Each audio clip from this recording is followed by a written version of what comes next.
5 years ago, my fiancé ran away at our wedding. Heartbroken, I walked to the rooftop, where Leo saved me. After that, we ended up together. On the eve of our wedding, I unexpectedly found out I was pregnant. Just as I was about to tell him the news, I overheard him talking to someone. Alex took my wife. So, as a courtesy, I naturally took his fiancée. Marry her? Not a chance. Alex didn't want her. So why would I? Alex, the fiancé who abandoned me 5 years ago. I wasn't going to let a man leave me at the altar a second time. So, I terminated the pregnancy and disappeared completely. Later, I heard that Leo, who had always been upright and proper, wandered the world, just to find his pregnant wife. Chapter 01. Looking at the pregnancy test results in my hand, I felt a mix of emotions. Leo and I had always taken precautions. In our original plan, pregnancy was something to consider a few years later. But since this child had come, it must mean that fate had brought us here. I adjusted my mood and went to the tea house Leo managed. The tea house hadn't opened yet, and I quietly went to his office without disturbing anyone. The door was ajar, and besides Leo, his cousin Bruno was also inside. I was about to push the door open when I heard Bruno mention a familiar name. There's news about Alex and Elena. The photos were sent to your email. My hand froze in midair, my mind going blank. Alex, once a familiar name, now almost forgotten. Why did his cousin know him? A bad feeling rose inside me. Inside the room, Leo was looking at his phone, his voice cold. I won't let those two bastards off. Bruno sighed and asked, "What about Zoe?" Hearing my name, Leo let out a scoff. Alex took my wife. So, as a courtesy, I naturally took his fiancée. I've already made arrangements. She'll be pregnant soon. He and Elena cheated on me, so I'll make sure his fiancée has my child. Bruno asked in confusion, "Do you really plan to marry her?" Marry her? Not a chance. Alex didn't want her. So why would I? Alex, the fiancé who abandoned me 5 years ago. It turned out, I was just a tool for him to take revenge on his wife and Alex. Chapter 02. A wave of dizziness hit me, and I barely managed to leave. The conversation between Leo and his cousin kept replaying in my mind, forcing me to recall what happened 5 years ago. Alex, the man who almost made me jump off that rooftop. Alex and I grew up together, but our personalities were completely different.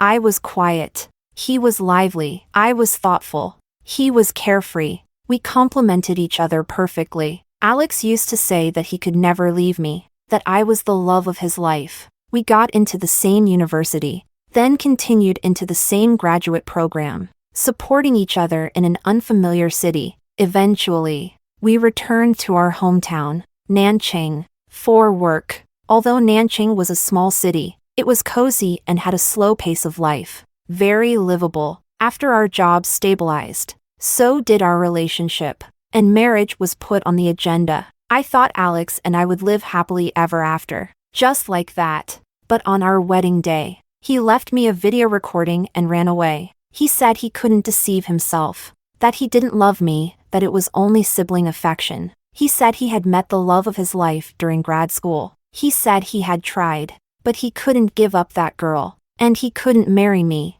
He said he was sorry, but he had to choose happiness. The video was only 1 minute long. In such a short clip, he dismissed our more than 10 years of feelings and then disappeared completely. Like a joke, I stood there in my wedding dress, enduring the gaze of all our family and friends. Chapter 03. Small cities have their pros and cons. Gossip spreads quickly, almost everyone is somewhat related, and any piece of news can be discussed for years, which is its biggest downside. Soon, everyone knew that my fiancé had left me at the altar. I was abandoned in front of everyone. The looks of pity, ridicule, and curiosity were almost unbearable. Even my parents, feeling embarrassed by all the talk, ended up in the hospital. I tried to stay strong and went to the hospital to take care of them, only to hear the other patients still talking about my highly publicized wedding. My parents blamed me for the shame, forbidding me from leaving the house. I could no longer endure all the finger-pointing, and in despair, I went to the rooftop. It was then that I met Leo. With just a few words, He skillfully talked me down from my impulse and brought me to the hospital's small garden, watching the children running around and the patients fighting to survive. His gentle words gradually helped me heal. Later, I learned that he wasn't from here. He was visiting a friend in the hospital. We slowly became familiar with each other. When I decided I wanted to leave Nanjing, he was the only one who supported me. Later, I returned to the city where I had attended university, and Leo's work was also there. Leo wasn't someone who used flowery language. He was even somewhat old-fashioned, like his tea house, a classical, traditional kind of place. His life was always orderly, step by step, just like mine once was. So different from Alex, who loved excitement and adventure. It took Leo 5 years to walk into the heart I had closed off. When he proposed to me, I truly believed I had found love again, but it was all just a lie. I was merely a tool for him to take revenge on his ex-wife and Alex. Even the child was part of his revenge. Chapter 04. I stumbled back home and locked myself in my room. A message notification sounded. It was from Leo. Love. Today's report, I'm having dinner with my cousin. The photo was of him and Bruno at a private restaurant. Since my previous fiancé had left me at the altar, Leo knew I'd always had a sense of insecurity, so he started giving me regular updates. He promised that whenever I looked for him, I would always be able to find him, even when I said it wasn't necessary. He insisted. How moved I had once been. Now, how repulsive it felt. After a long silence, I replied with an emoji. If I didn't respond, he'd probably call me. I wasn't in the state to talk to him properly just yet, and with how sensitive and perceptive he was, he would surely sense that something was wrong. I stared at my phone for a moment, then got up and went to the study. This was Leo's workspace. I opened his computer. To make me let down my guard, he never kept anything from me, everything was open. I easily entered the password and logged in, then accessed his email. And there, I found the photos Bruno had sent him. In the photos, Alex and a girl were smiling brightly. Each one was labeled with a date and place. They were at the beach, in the desert, in the Arctic. In these 5 years, they seemed so vibrant, so carefree, a sharp contrast to me, who had been like the Walking Dead for 5 years. I clenched my fists. Next, I saw the emails exchanged between Leo, his cousin, and others over the years. It turned out that Leo and Elena had also grown up together, both from well-matched families. They were already engaged by the time they graduated from university. But during their postgraduate studies, Elena met Alex. 2 similar personalities, sparks flew instantly, and they fell into an uncontrollable love.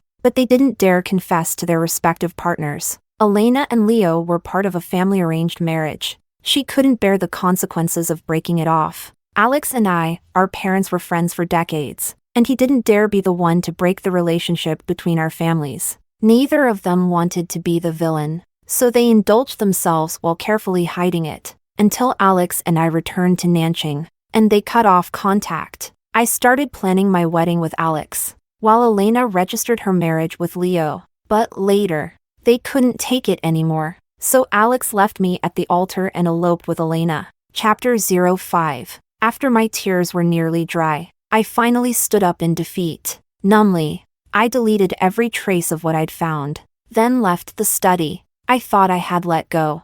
But at that moment, hatred filled my heart again. I hated Alex and Elena for ruining my happiness. And I hated Leo, who chose to hurt me for the sake of revenge. I hated all of them. Picking up my phone, I called the private hospital. I'd like to schedule a termination for tomorrow. Since this child was Leo's calculation, merely a tool, there was no need for it to continue existing. I wasn't going to give any man a second chance to hurt me. If my patience and forgiveness meant nothing to these people, then let's all go to hell together. With that thought, I made another call. Please help me check on. Chapter 06. Zoe. How did the hospital checkup go today? That night, after work, Leo held me in his arms, asking with concern. Yesterday, I told him that I had been feeling dizzy recently and wanted to go to the hospital for a checkup. Unexpectedly, it turned out I was pregnant. Naturally,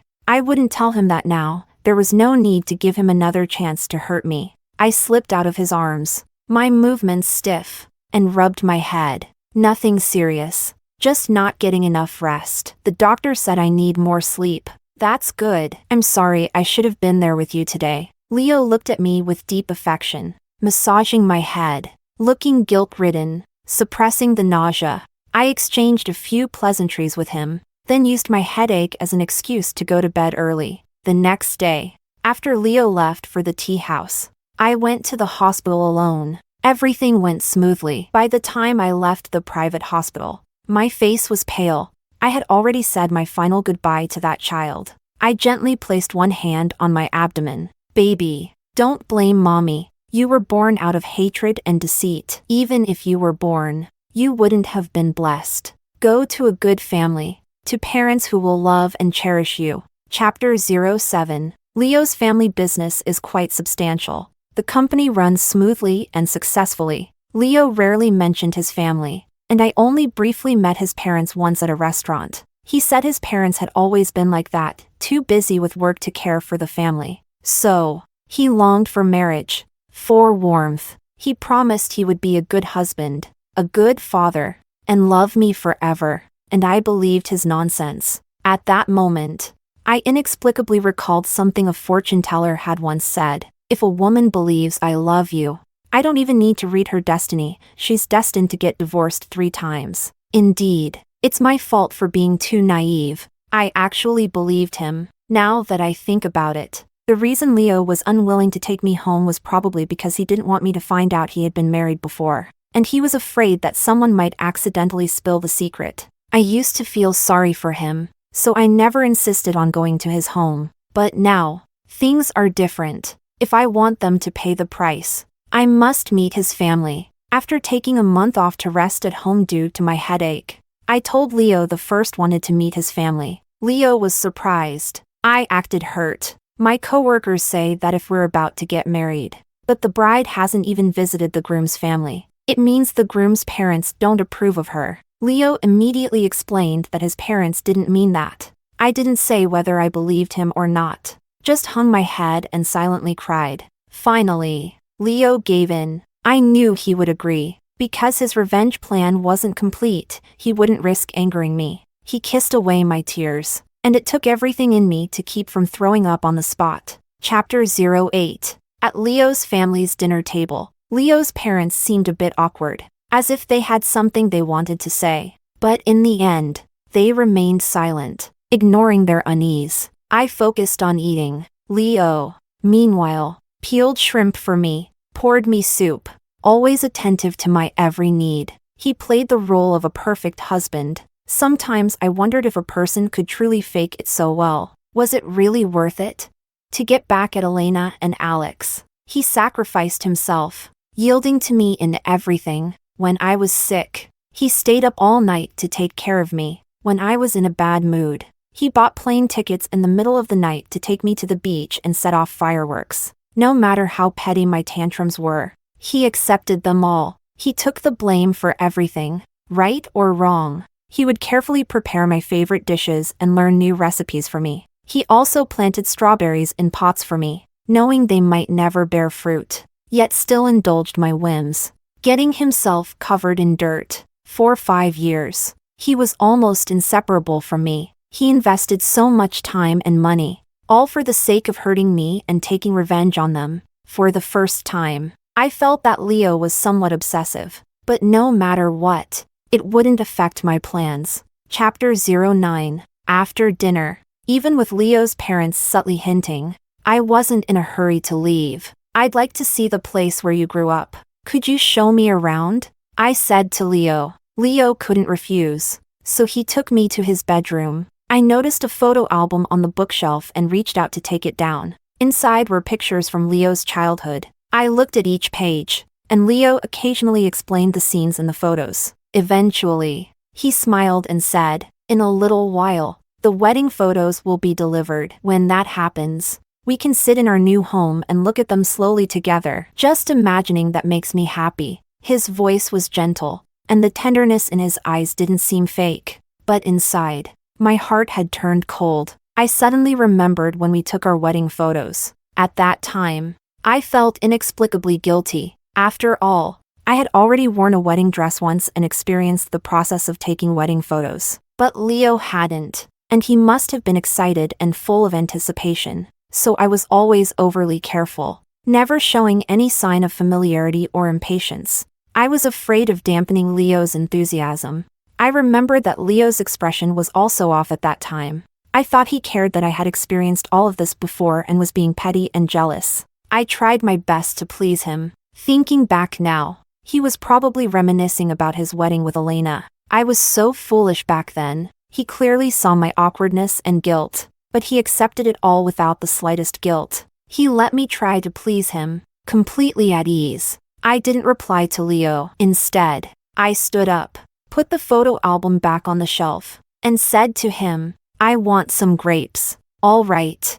I'll go wash them." He kissed my forehead affectionately and left the room. Chapter 10. It was already late when we left Leo's house. On the way back, Leo suddenly asked, "How about going back to Nanching for a visit?" I looked at him, my gaze dark and uncertain. I didn't know why he said that, but I couldn't help but interpret it in the worst possible way. After I decided to marry Leo, I called my parents, but their reaction hurt me deeply. Although they supported me in finding love again, they didn't want me to have another wedding, because they felt it was embarrassing. They were afraid that if the relatives and friends back home knew I was getting married again, it would bring back memories of when I was left at the altar. After years of no one mentioning it, they didn't want to be talked about again, so they thought I should keep a low profile, not think about weddings or anything, and keep everything simple. They also didn't allow me to tell any relatives about getting married. They wanted to wait 7 or 8 more years until people had really forgotten. Then let them know. Actually, I haven't been home even once in the last 5 years. At first, it was because I didn't want to face the familiar people and things from my hometown. Later, when I felt I had moved on and wanted to go back and face everything,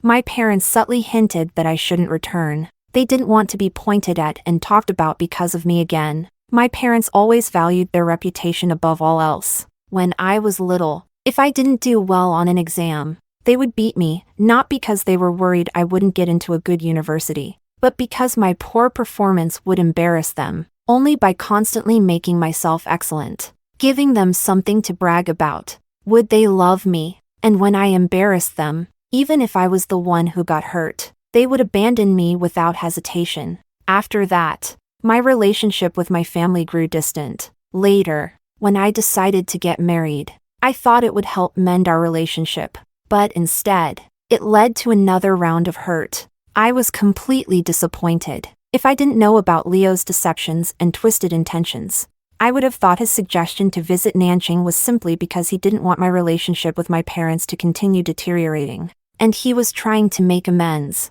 But now that I knew, I couldn't help but suspect the worst. Did he want to provoke me on purpose? Would he feel even more satisfaction in his revenge seeing my parents reject me and people back home mock me? I didn't want to think about it anymore. I simply turned him down coldly. Seeing my reaction, he just assumed it was because I was remembering my parents' indifference, and he didn't push it further. Chapter 11. I always knew that Leo wasn't just in charge of that one tea house. His parents' company was large, and he often went back to help. After all, he was their only child and would eventually inherit the family business. That day, I went to Leo's family's company to find him, but instead, I ran into someone unexpected. Elena. She looked exactly like she did in the photos. So cheerful, carefree. Standing beside her was a middle-aged man I didn't recognize. I heard her coyly say to him, "Dad, don't worry. Leo used to love me so much, and even if I wronged him, considering our past, he won't stay mad at me for too long." The man, however, was not so optimistic. "Leo has taken things seriously this time, ruining several of our projects, causing us tens of millions in losses." Elena seemed startled but tried to comfort herself. "Maybe Leo is just acting out of spite. I think he's doing this just to force me to come back. And now I have returned. You know, your mother and I have always spoiled you. Running away like that. I still can't believe you actually did it." I didn't want to either. But how could love be resisted? I stood a short distance away, listening to the father and daughter talk, unable to stop myself from sneering. Does love give someone the right to hurt others so recklessly? Ha! I turned and walked away. Chapter 12. I purposely waited another hour before returning to the company. When I arrived at Leo's office, following the receptionist's instructions, his expression was somewhat flustered. I knew he had just hurriedly sent Elena and her father away. He was afraid I would run into them, although he assumed I didn't know Elena. Leo was always careful and wanted to avoid any unexpected situation. He calmed his emotions and pulled me over to sit on the sofa. Why the sudden visit? Worried I'm here to check up on you? My seemingly half-joking question made his face turn pale for a moment. How could his nerves be this weak? Before he could say anything, I changed the subject. I'm hungry. Want to go get some food? All right. Chapter 13. Lying in bed. I thought about running into Elena today. It seemed that Leo had succeeded in forcing both Elena and Alex to come back. During this time, I also looked into Elena's family's company. They indeed had some issues. I couldn't tell if Leo, as Elena said, just wanted to bring her back because he still had feelings for her and would let it go easily, or if he intended to have them return so he could more accurately strike and take revenge. If he was genuinely planning to take revenge, it would save me some trouble. My plan could wait, and I wouldn't have to dirty my own hands. While I was lost in thought, Leo came out of the bathroom. The other side of the bed sank slightly. I could feel the warmth of the mist as he wrapped his arms around me. There was still the scent of my favorite body wash on him. I knew very well what he wanted. I closed my eyes and stopped him. We're getting married soon. We shouldn't be too intimate. If you can't control yourself, then I'll move out for a while. Leo paused, then smiled helplessly. It seemed like he had heard something similar before. Don't move out. I can handle this little challenge. He kissed my forehead, said goodnight, and pulled me closer into his embrace again. Chapter 14. This city is very large but not so large. For example, I ran into Alex just like that on the street. He was holding Elena's hand. The moment he saw me, he instinctively pulled his hand away, shaking Elena off. Elena was startled, and followed his gaze to see me. She looked a bit displeased, but eventually held back and reached for Alex's hand again. Alex's expression was very awkward, but since we had already seen each other, it wasn't possible to pretend otherwise. He slowly approached me. Before he could speak, I slapped him across the face. "Ah!" Elena screamed, with a blank expression. I slapped Alex again before he could react. I used all my strength, so much so that my palm felt numb afterward. How can you hit someone? Elena tried to step forward and demand an explanation, but I said coldly, "Get lost, or I'll hit you too." You. Elena seemed a bit scared, and Alex, having recovered, moved to protect her. "Zoe, it's my fault. If you need to hit someone, hit me, but don't blame Elena." Such sanctimonious words. I wasn't going to let him off, so I slapped him once more. Elena could no longer bear to watch. "Zoe, that's enough. Even if we wronged you, one slap is enough. Do you have to destroy all the past feelings between you two? Do you know that Alex has felt guilty all these years, feeling that he let you down? He even said you're a good girl, and this is how you treat him? Should I thank him for that?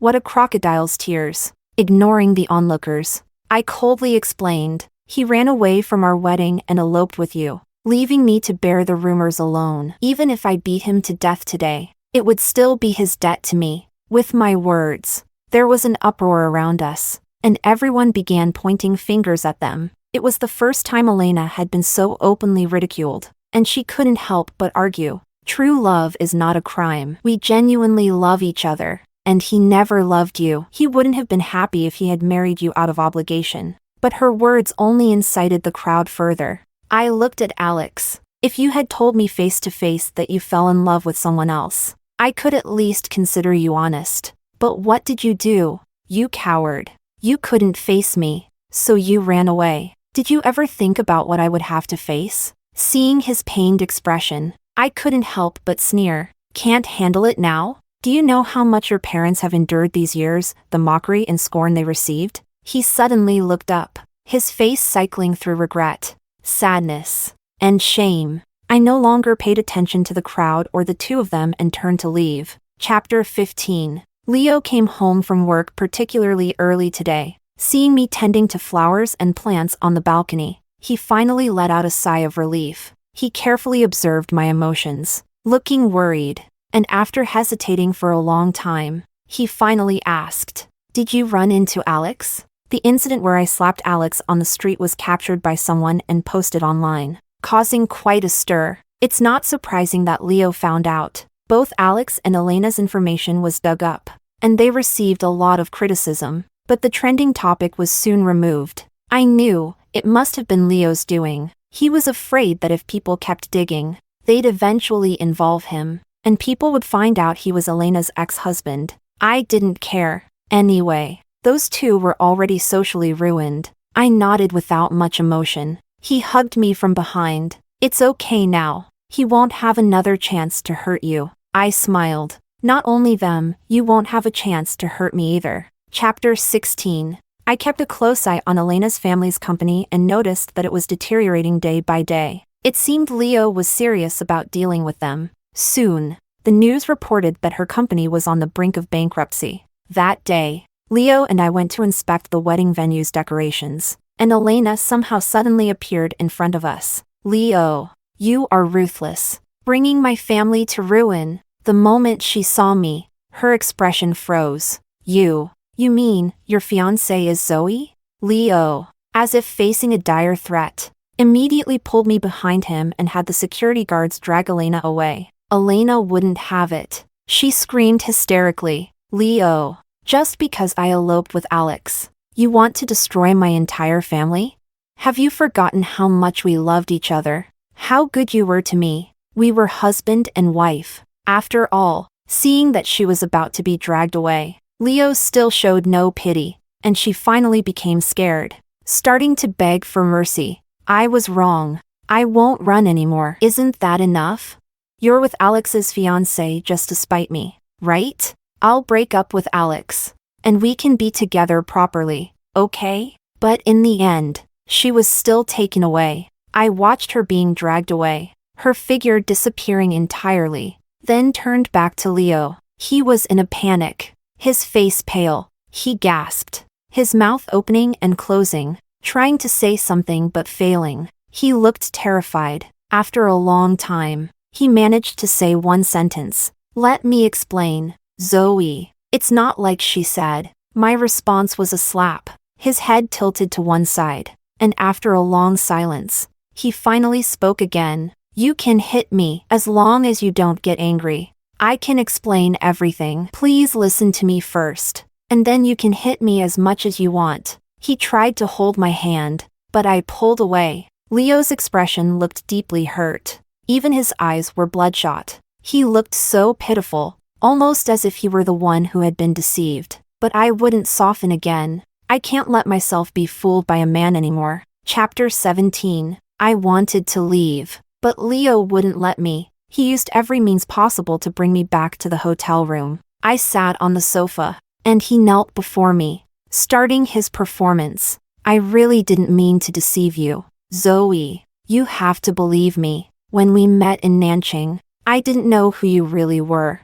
I only knew that my wife had eloped with another man, and I was heartbroken. So I went to Nanching to see a friend, and that's when I met you. Later, I fell in love with you and began pursuing you. It wasn't until recently that I found out, by chance, that Elena's elopement partner was actually your ex-fiancé. He appeared to be in great pain. He said that he had been struggling too, not knowing how to tell me. He was afraid I would misunderstand, so he chose to keep it hidden. Rest assured, I have no feelings left for Elena." When she left, she signed the divorce papers, and we are officially divorced. "I love you, Zoe. I truly only love you." He finally finished explaining, but I felt nothing. I looked at him and asked, "Why didn't you tell me you were divorced?" His expression turned awkward for a moment. "I'm sorry. I feel very ashamed and inferior about that, and I didn't dare to bring it up.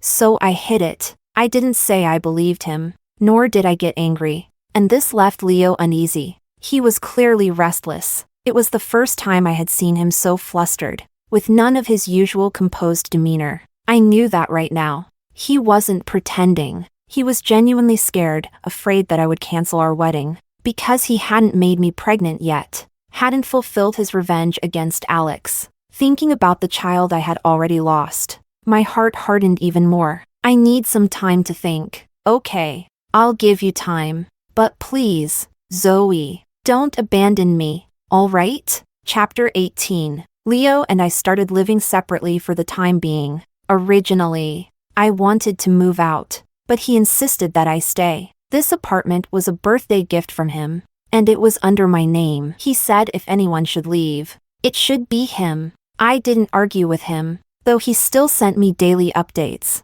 I never replied. On my way home from work that day, Alex blocked my path. His face was filled with concern. Zoe, I know about everything between you and Leo. I'm really sorry for getting you involved. It seems Elena had told him. He looked at me and said that he had gone back to Nanching, kneeling down to apologize to his parents and also to mine. But what does that have to do with me? He looked at me with pity in his eyes. I'm sorry for everything you've suffered these years. These 5 years have been like a utopia for me. A temporary escape from everything. But deep down, I knew Elena and I could never be together forever. We are both unstable people. Which is why, even after 5 years, we still haven't gotten married. It turns out that this time was a test for both Alex and Elena as well. The first real challenge they faced nearly shattered what they believed to be a strong relationship. Amid the chaos online, Elena's emotions collapsed. She screamed, vented, and only asked what they would do next. And without the financial backing from her family, they began to struggle, worried over trivial matters. Alex grew increasingly impatient. It was then that he realized Elena was nothing but an immature girl. She needed someone to constantly pamper her, love her, and give in to her. Without money, she still held on to her previous habits, wanting the best food,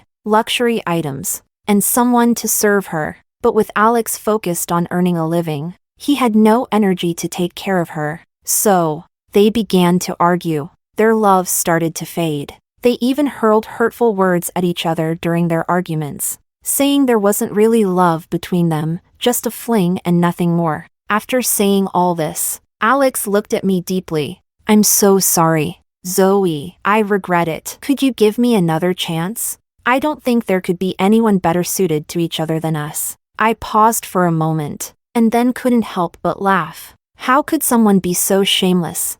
It was ridiculous. He looked at me, confused as I laughed. When I had laughed enough, I wiped the tears from the corner of my eyes, unable to resist slapping him once again. I think you need a reality check. He tried to approach me again, but the next second, both Leo and Elena showed up. Elena, apparently having overheard Alex's words, rushed forward and started fighting with him. You still can't forget about this woman? I gave up everything for you. How could you do this to me? At this moment, Elena no longer had the carefree smile from the photos. All that was left was madness. Leo shielded me behind him, hastily explaining that he had merely run into Elena and hadn't arranged to meet her. Alex, dodging Elena's attacks, looked at me with disbelief and said, "You're still not broken up with Leo? He definitely has bad intentions. Don't let him deceive you." Leo shielded me behind him, his expression dark as he looked at Alex,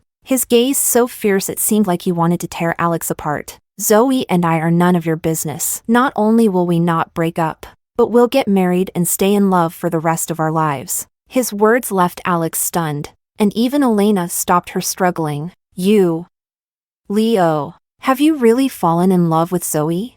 How could that be? Of course, I've loved her from the beginning. There's no deception between us. Don't even think about breaking us apart. Behind him, I couldn't help but let out another cold laugh. Chapter 19. After Alex and Elena were chased away, Leo followed me back into the house. I rarely saw him being so insistent, and it made me irritated, but I let him in for now. I leaned back on the sofa, looking tired and unwilling to speak. He knelt down in front of me, cautiously took my hand, and said, "Zoe, please believe me. I truly have no feelings left for Elena.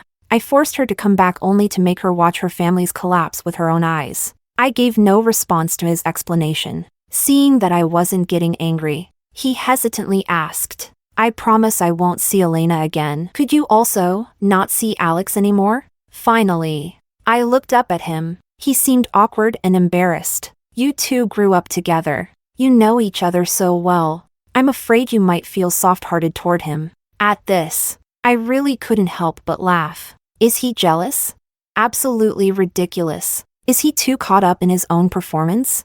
I stared at him for a moment and said, Don't worry. I won't feel soft-hearted toward someone who has hurt me. Leo's expression stiffened, and he looked away. Guilty. Chapter 20. These past few days, Leo has kept a close eye on me. It must be because of Elena and Alex showing up last time. It gave him a sense of crisis. He was afraid I'd discover his scheme. But no matter how cautious he was, Alex still managed to appear before me. Zoe. Leave Leo. Don't hurt yourself to punish me. He spoke with such a pained expression, as if he really cared about me. Seeing that I wasn't moved, he continued, Leo isn't what you see. He's not calm and elegant. He's a devil. As Alex spoke, the anger in his eyes grew uncontrollable. From his urgent and angry words, I knew that Leo's methods were indeed ruthless. He pressured Elena's family business, forcing Elena and Alex to return. However, Leo didn't stop there.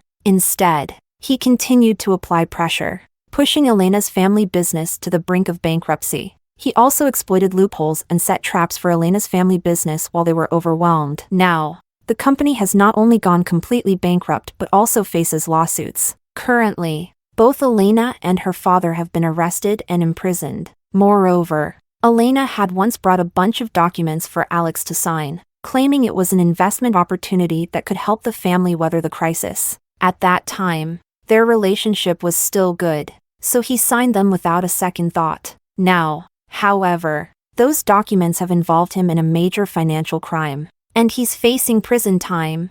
I've been completely ruined by those vile people. Elena and Leo. He was furious, listening to Alex curse Elena and the others. I only found it laughable. He once abandoned his childhood fiancée and elderly parents for her, and now, when he talks about her, it's with such disgust. He even hates her to the core. Did Elena force him to run away from the wedding? After venting, Alex took a step forward, his voice urgent. Zoe, we've both been deceived by Elena and Leo. Their extravagant lifestyle is not for us, only we are truly suited for each other. Once I sort out this lawsuit, let's go back to our hometown together. Ha, he enjoyed the luxurious life with Elena for 5 years, and now he tells me it's not suitable for him? I couldn't help but mock him. You didn't hold back from spending Elena's money those 5 years, did you? I thought you would at least have some sense of responsibility. His face turned pale, and he instantly broke down. But he had no chance to say anything more. Leo had already walked over quickly. He shielded me behind him, looking down at Alex. Alex, go join Elena in prison. No sooner had the words left his mouth than several police officers approached, taking the terrified Alex away. Chapter 21. Soon enough, I saw on the news that Elena's family was involved in financial crimes. Leo said that Elena, Alex, and Elena's father were likely to face over 10 years in prison. He seemed relieved, and his mood visibly improved, probably because there would be no one left to disrupt his plans. There are only 2 days left until Leo and I get married. Right now, we're sitting on a swing in the yard. A group of children is playing nearby, and Leo's gaze softens. Zoe, in a few years, will our children be this big too? He spoke with a look of longing on his face. But I couldn't help thinking of that day in his office. The way his voice was full of malice as he spoke to his cousin. I thought of his scheming for that child. Leo continued to talk about the future, envisioning all sorts of dreams, until he finally noticed something was wrong with me. Zoe, what's wrong? Are you feeling unwell? He looked at me with deep concern. I watched him silently until the sound of police sirens echoed in my ears. In the midst of everyone's astonished gazes, Leo was detained. Why are you arresting me? What crime have I committed? He tried to contact his lawyer while also trying to comfort me, fearing that I would be frightened. But what the officer said next left him dumbfounded. Leo, you are suspected of bribery and other economic crimes. Please come with us. Leo froze, instinctively looking at me. Neither of us said a word. He was taken away just like that. Chapter 22. Much later, I visited Leo in the detention center. He looked much more haggard. When he saw me, he didn't question anything. He just looked at me silently. I knew he had already guessed that it was me. The things he did were so hidden that no one else would have known except someone close to him. Yes, ever since I learned that I was just a tool in his revenge, I had begun to prepare. In his tea house, I had once accidentally run into some suspicious people. Back then, I didn't think much of it, but once I saw Leo without the filter of love, I began to question it. If I wanted to find his flaws, I had to investigate. Eventually, I found out that he had been using the tea house as a venue for making shady deals and offering bribes. To gather evidence, I went to his house and planted a hidden recording device. Finally, I heard what I needed. So, I reported him. In the silence, I pulled out an ultrasound report, pressing it against the glass partition. Seeing it, he was first stunned, then his face lit up with joy. You're pregnant? I remained expressionless and took out another sheet of paper. He read the words on it with difficulty. Abortion. Leo suddenly looked up at me, his face twisted in rage. The look in his eyes was more terrifying than when he first met me. You actually aborted the child? You aborted our child. I sneered. Why wouldn't I? Should I let this child you schemed for be born just to become another way for you to humiliate me? Leo's face went pale, and he muttered, That's right, I know everything. I told him how I overheard his conversation with his cousin outside his office. And then I told him when I had the abortion. His entire body trembled, gasping for breath, full of regret and remorse. He kept muttering, It's not true, it's not true. He tried to explain but found that there were no words to say. In the end, he covered his face with both hands and cried bitterly, without any regard for his image. Chapter 23. Leo cried until he broke down, losing all of his former composure. He knelt on the ground, his face streaked with tears, babbling incoherently. He said that back then, his heart was filled with hatred, and all he wanted was revenge. But when Elena and Alex vanished without a trace, he had nowhere to direct his anger. Eventually, he approached me. Then, over 5 years, he won me over. During this time, he kept growing his business until he could finally compete with Elena's family. Everything I said to my cousin was just out of anger. Honestly, I didn't want revenge on you anymore. I'd already fallen for you. I just couldn't admit it to myself. He tried desperately to explain, especially after I sent Elena and Alex to prison. I realized I wasn't as happy as I thought I'd be. There was no satisfaction in getting revenge. Instead, my mind was filled with thoughts of you, of our upcoming wedding, of our future family, and of our child. He then thought of the child and suddenly became agitated. Standing up abruptly, Zoe, you lied to me. You were just trying to punish me, weren't you? You didn't really get rid of the child, right? He seemed to cling to this hope like a drowning man grasping at a lifeline. Zoe, I'll probably get 5 years in prison. I'll repent and make it up to you. When I get out, we can start over, okay? We can be a family together.